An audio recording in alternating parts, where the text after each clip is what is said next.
السلام عليكم ورحمة الله وبركاته. يوم جديد وفيديو جديد بعد فوز الزمالك. مبروك للزملكاوية، فوزهم علينا الأهلاوية. واللي مش متابع قناتي أو مش مشترك، أنا عملت فيديو بعد ماتش الاتحاد والزمالك لما الزمالك كسب 3. قلت إن الزمالك هيكسب ماتش الأهلي الجاي.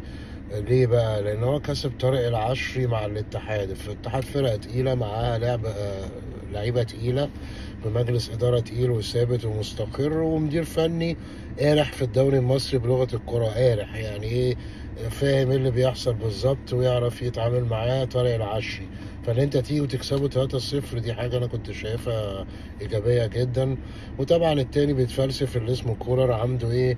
ناس ايجابيه هجوميا. بيلاعب مين تحت؟ موديست اللي هو اخر 20 دقيقه في الماتش. بيلاعب تحتيه عمر كمال اللي انا بقول في رايي انا ده جناح، مش جناح يمين، ده باك يمين.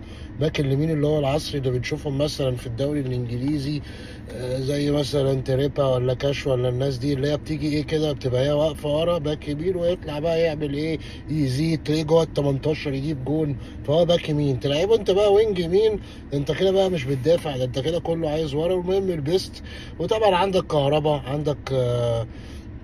عندك احمد عبد القادر، ما اعرفش ايه غضبك عليهم. ده هم بتوع الماتشات دي تنزلهم لما يبقى عندك نقص عددي، تنزلهم يخلصوا لك ماتش يسندوك. بس انت طبعا بتتفلسف مؤخرا، واديك سلمت الدوري ايه؟ تسليم اهالي زي ليفربول والارسنال كده، ما سلموا الدوري امبارح لمان سيتي.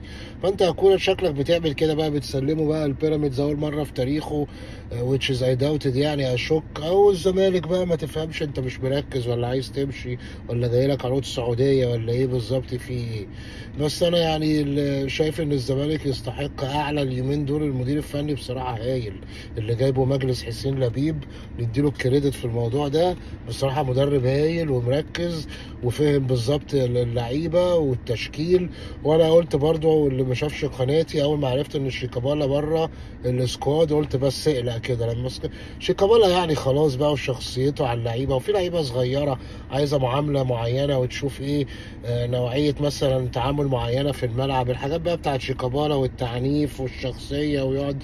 واحنا عارفين شخصيه شيكابالا، مش هنكذب على بعضينا بقى وتقول انت اهلاوي انت بتتحامل، يعني انت عارفين. والمدرب طبعا شايف السن وشايف يعني المهارات، فهو اراها يعني وهرشها. المهم يعني مدرب كويس. مبروك للزمالك، المنافسه كده شدت جدا. ولو مش متابعنا على القناه تابعنا، والسلام عليكم ورحمه الله وبركاته.